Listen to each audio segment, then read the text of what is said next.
नमस्कार, आप देख रहे हैं न्यूज़ झारखंड। चलिए जानते हैं सुबह से लेकर शाम तक की झारखंड की तमाम बड़ी खबरों को। धोनी के शहर में खेला जाएगा इंग्लैंड के खिलाफ घरेलू सीरीज का चौथा टेस्ट मैच। जेएससीए को मिली मेजबानी। बीसीसीआई ने मंगलवार को अंतर्राष्ट्रीय होम सीजन 2023-24 के लिए शेड्यूल की घोषणा की है। इसमें रांची को इंग्लैंड के खिलाफ घरेलू सीरीज के चौथे टेस्ट मैच की मेजबानी मिली है। इंग्लैंड के खिलाफ यह मैच 23 से 27 फरवरी तक खेला जाएगा। इंग्लैंड की टीम जनवरी-फरवरी 2024 में भारत का दौरा करेगी। इंग्लैंड को भारत के खिलाफ 5 मैचों की टेस्ट सीरीज खेलनी है। इन 5 टेस्ट मैचों की मेजबानी हैदराबाद, विजाग, राजकोट, रांची और धर्मशाला को करना है। एमएस धोनी के शहर को चौथे टेस्ट मैच की मेजबानी मिली है। जेएससीए की क्षमता करीब 39,000 दर्शकों की है। इस वर्ष जनवरी में रांची में न्यूजीलैंड से T20 मैच खेला गया था। जेएससीए स्टेडियम तीसरे टेस्ट मैच की मेजबानी करने वाला है। इसके पहले 2017 में ऑस्ट्रेलिया के खिलाफ पहला टेस्ट मैच ड्रॉ हो गया था। 2019 में 19 अक्टूबर को साउथ अफ्रीका के साथ दूसरा टेस्ट मैच भारत ने 202 रन से जीता था। खुंटी में नक्सलियों ने रोका पुल निर्माण। हथियारों के साथ पहुंचे 3 नक्सली, मजदूरों के साथ की मारपीट, तोड़ी गाड़ियां।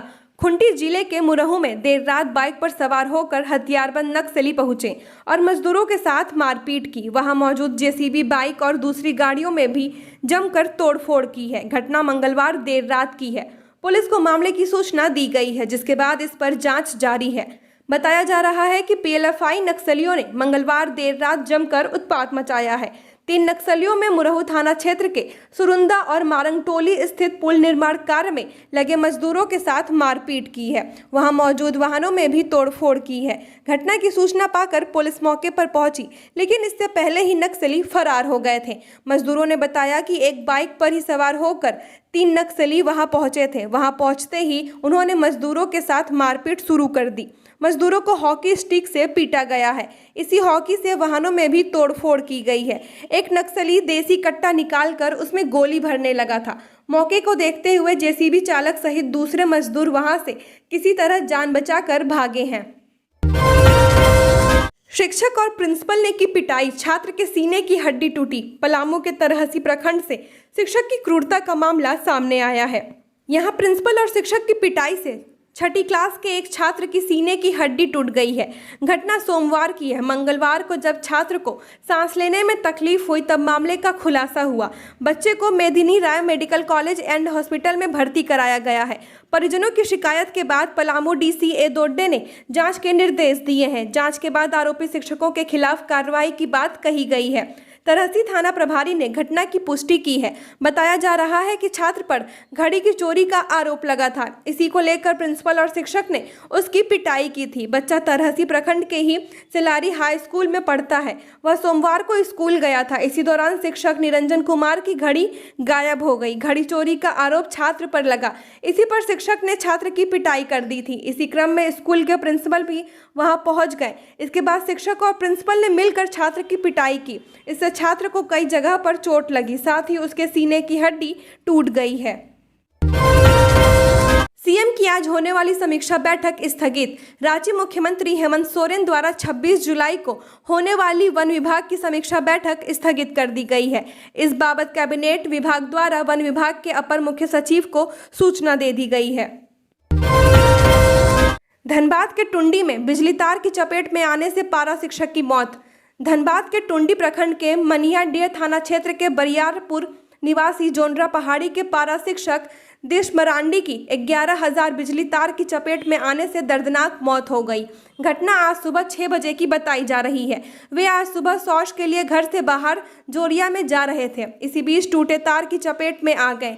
घटना की सूचना पर पुलिस घटनास्थल पर पहुंची। शव को पोस्टमार्टम के लिए कागजी प्रक्रिया पूरी की। घटना के बाद घर में दुखों का पहाड़ टूट गया है। अपने पीछे पत्नी और 2 बच्चे छोड़ गए हैं। मृतक 4 भाई हैं, जिनमें से बड़े भाई की पूर्व में ही मौत हो गई है। 28 जुलाई से फिर सक्रिय होगा मानसून। राज्य के इन इलाकों में आज बारिश की संभावना। किसानों की उम्मीदें बढ़ी। झारखंड में बारिश कम हुई है। अभी भी राज्य में लोगों को और बारिश की उम्मीद है। मौसम विभाग ने आज बोकारो, रामगढ़, लोहरदगा के साथ साथ पूर्वी और पश्चिमी सिंहभूम से सटे इलाकों में भी बारिश हो सकती है। रांची में भी आज बारिश की संभावना है। इन इलाकों में बारिश की संभावना। खुंटी और गुमला में बारिश के साथ साथ वज्रपात को लेकर भी अलर्ट जारी किया गया है। 27 जुलाई को राज्य के सभी हिस्सों में बारिश की संभावना है। बोकारो, रामगढ़, लोहरदगा सहित पूर्वी और पश्चिमी सिंहभूम में तेज बारिश हो सकती है। गुमला, रांची और खुंटी में भी तेज बारिश की संभावना जाहिर की गई है। 28 जुलाई को राज्य में सभी जगहों पर तेज बारिश की आशंका है। दूसरी तरफ राज्य में सबसे ज्यादा तापमान गोड्डा में 33.3 डिग्री सेल्सियस दर्ज किया गया है। 8वीं की छात्रा से आर्ट्स टीचर ने की गंदी बात, गुस्साए पिता चाचा ने स्कूल में पीटा। झारखंड के स्कूलों में गुरु शिष्य परंपरा तार तार होती दिख रही है। अभी साहिबगंज में प्रधानाध्यापक द्वारा छात्राओं से यौन उत्पीड़न का मामला थमा भी नहीं था कि बोकारो से शिक्षक द्वारा 8वीं की छात्रा के साथ अश्लील चैट करने का मामला सामने आया है। गुरुवार की सुबह मामले का खुलासा तब हुआ जब छात्रा के पिता और चाचा ने स्कूल परिसर में ही आर्ट्स टीचर को पीट दिया। बीच बचाव करने आए दूसरे शिक्षकों को दूर रहने की सलाह दी। मामला बोकारो जिला के ललपनिया स्थित डीएवी पब्लिक स्कूल का है, जहां के आर्ट्स टीचर पर 8वीं की छात्रा के साथ आपत्तिजनक चैट करने का आरोप लगाया गया है। गौरतलब है कि डीएवी ललपनिया में उस वक्त हंगामा खड़ा हो गया जब वहां पढ़ने वाली 8वीं क्लास की एक छात्रा के पिता और चाचा ने स्कूल में प्रवेश कर रहे आर्ट्स टीचर की धुनाई शुरू कर दी। लोहरदगा में 30 जुलाई से रुकेगी राजधानी एक्सप्रेस, जाने क्या है टाइम टेबल। लोहरदगा जिला व उसके आसपास के जिला के लोगों के लिए अब दिल्ली दूर नहीं होगी। लोहरदगा में रांची नई दिल्ली राजधानी एक्सप्रेस के ठहराव 30 जुलाई से होने लगेगी। रांची से नई दिल्ली की ट्रेन सप्ताह में 2 दिन लोहरदगा होकर चलेगी। ट्रेन नंबर 20407 नई दिल्ली से सुबह 7:30 बजे लोहरदगा पहुंचेगी। यहां 2 मिनट ट्रेन रुकेगी और 7:32 पर रांची के लिए रवाना हो जाएगी। ट्रेन नंबर 20408 रांची से नई दिल्ली जाने के लिए शाम 6:53 पर लोहरदगा पहुंचेगी। यहां 2 मिनट रुकने के बाद 6:55 पर नई दिल्ली के लिए रवाना हो जाएगी। इसी तरह ट्रेन नंबर 12453 रांची से नई दिल्ली के लिए शाम 6:10 पर लोहरदगा पहुंचेगी और 6:12 पर रवाना हो जाएगी। ट्रेन नंबर 12454 नई दिल्ली से लोहरदगा सुबह 8:20 पर पहुंचेगी और 2 मिनट रुकने के बाद 8:22 में रांची के लिए रवाना हो जाएगी। राजधानी एक्सप्रेस ट्रेन के स्टॉपेज के लिए लोहरदगा स्टेशन को डेवलप करते हुए 2 प्लेटफॉर्म बनाए गए हैं। खबरों में आगे बढ़ने से पहले अगर आपने अभी तक इस चैनल को सब्सक्राइब नहीं किया है तो सब्सक्राइब कर लें, जिससे आपको झारखंड की हर छोटी बड़ी खबर के अपडेट मिलते रहें। तो चलिए बढ़ते हैं खबरों की ओर। देवघर नया समाहरणालय के काम में तेजी, 1.5 वर्ष में होगा तैयार। तपोवन रोड के समीप डी वमरिया में 52 करोड़ की लागत से नया समाहरणालय का काम तेजी से चल रहा है। शुरुआत में उपायुक्त कार्यालय का निर्माण शुरू किया गया है। विभाग के अनुसार ग्राउंड फ्लोर का काम 20% पूरा हो चुका है। एक साथ 4 भवन कनेक्ट होगा। समाहरणालय भवन में उपायुक्त, उप विकास आयुक्त, अपर समाहर्ता, राजस्व विभाग, नजारत, आपूर्ति, भू अर्जन कल्याण, पंचायती राज विभाग का कार्यालय होगा। इसी कैंपस में एसपी कार्यालय का भी निर्माण शुरू किया जाएगा। इसके लिए फाउंडेशन का काम किया जा रहा है। साथ ही अन्य सरकारी कार्यालय के लिए जमीन को लेबलिंग किया जा रहा है। भवन निर्माण विभाग से कुल 44 एकड़ भूमि पर नया समाहरणालय भवन का निर्माण कार्य किया जा रहा है। 1.5 वर्ष के अंदर नया समाहरणालय तैयार करने का लक्ष्य रखा गया है। बोकारो रामगढ़ 4 लेन में सड़क हादसा, ऑटो चालक गंभीर रूप से घायल। बोकारो रामगढ़ 4 लेन में सड़क हादसा हो गया है, जिसमें ऑटो चालक गंभीर रूप से घायल हो गया है, जिसके बाद उसे बोकारो सदर अस्पताल में भर्ती कराया गया। बालीडीह थाना क्षेत्र के रेलवे फाटक की घटना है। बताया जा रहा है कि रेलवे गुड्स सेट से रॉन्ग साइड से हाईवा निकल रही थी, जिस कारण हादसा हुआ है। लगातार शिकायत करने के बाद भी जिला परिवहन पदाधिकारी और ट्रैफिक पुलिस संज्ञान नहीं ले रहे हैं। लोगों में भारी आक्रोश है। झारखंड के इन 5 जिलों में शुरू होगी हेलीकॉप्टर मेडिकल सर्विस। यहां बनाए जाएंगे स्टेशन, इन्हें मिलेगा लाभ। झारखंड में जल्दी helicopter emergency medical service hymns की शुरुआत होगी। इसके जरिए किसी हाईवे पर हादसा होने पर तत्काल घायलों को हेलीकॉप्टर से अस्पताल पहुंचाया जाएगा। पिछले दिनों मुख्यमंत्री हेमंत सोरेन से ऐसी सेवा शुरू करने की बात कही गई थी। इस मुद्दे को लेकर मध्य प्रदेश के खजुराहो में हेलीकॉप्टर स्मॉल एयरक्राफ्ट समिट 2023 में चर्चा हुई थी। झारखंड से chief pilot captain SP Sinha ने भी इसमें हिस्सा लिया था। दरअसल मुख्यमंत्री हेमंत सोरेन 28 अप्रैल से राज्य सरकार की एयर एम्बुलेंस की सेवा की शुरुआत करने वाले हैं। इस सेवा के जरिए इमरजेंसी की स्थिति में मरीज को देश के अन्य अस्पतालों में बेहतर इलाज के लिए ले जाने की सुविधा कम दरों पर मिल पाएगी। केवल 3 घंटे की सूचना पर ही एयर एम्बुलेंस मरीज के लिए उपलब्ध हो जाती है। यह एयर एम्बुलेंस सेवा 24 घंटे 7 दिन उपलब्ध रहती है ताकि इमरजेंसी की स्थिति में मरीज को तत्काल अस्पताल तक पहुंचाया जा सके। पूर्व मंत्रियों के संपत्ति जांच पर आक्रामक हुए बाबूलाल मरांडी, कहा भ्रष्टाचार के खिलाफ अगर सीएम सोरेन संवेदनशील हैं तो। बीजेपी प्रदेश अध्यक्ष और पूर्व मुख्यमंत्री बाबूलाल मरांडी ने मुख्यमंत्री हेमंत सोरेन को घेरा है।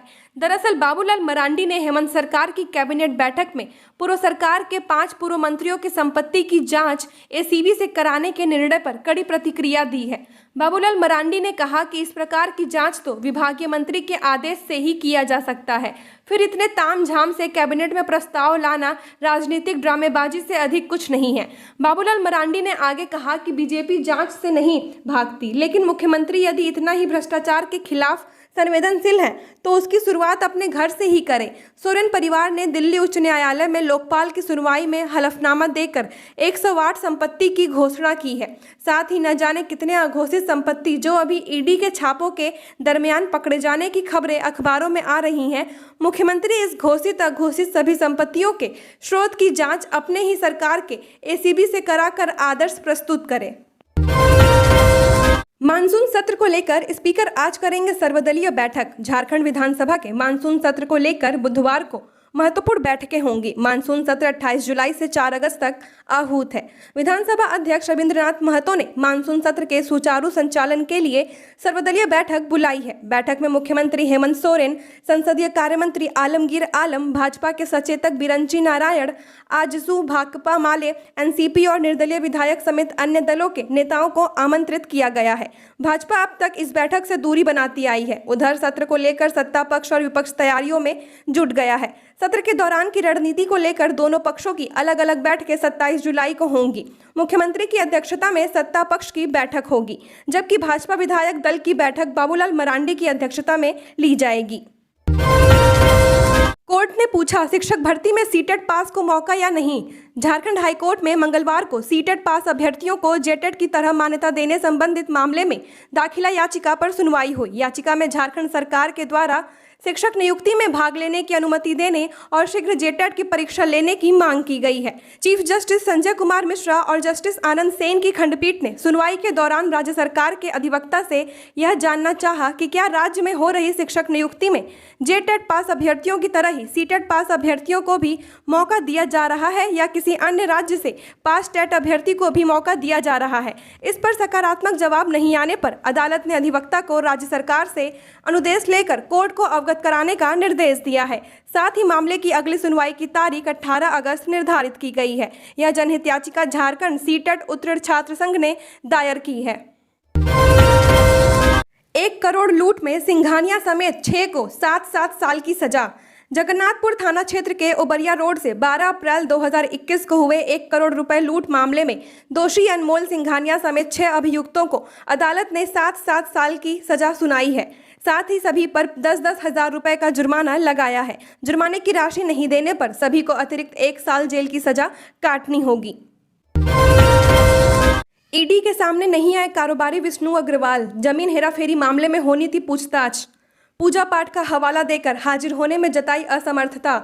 कारोबारी विष्णु अग्रवाल आज फिर ईडी के सामने पेश नहीं हुए। आज उनसे रांची के चेसायर होम, पुगडू और सिरमटोली में सेना की जमीन समेत कई अन्य जमीन की खरीद बिक्री में हुई हेराफेरी के संबंध में पूछताछ की जानी थी, लेकिन वे नहीं आए। ईडी सूत्रों के मुताबिक उन्होंने अधिकारियों को बताया कि वे पूजा पाठ में व्यस्त हैं। यह लंबी अवधि की पूजा है। उन्होंने यह जानकारी मेल के माध्यम से दी है। इससे पहले वे स्वास्थ्य कारणों का हवाला देकर ईडी के सवालों से बचते रहे हैं। अब वे भगवान का सहारा ले रहे हैं। ईडी की ओर से जारी समन में उन्हें आज 11 बजे तक ईडी के क्षेत्रीय कार्यालय हीनू पहुंचने को कहा गया था, पर वो आज भी ईडी ऑफिस नहीं आए। इसके बाद ईडी ने समन जारी कर 31 जुलाई को आने को कहा है। झारखंड की और खबरों के लिए बने रहिए हमारे साथ हमारे चैनल न्यूज झारखंड पर। चैनल को सब्सक्राइब करें, साथ बेल आइकन को प्रेस करें।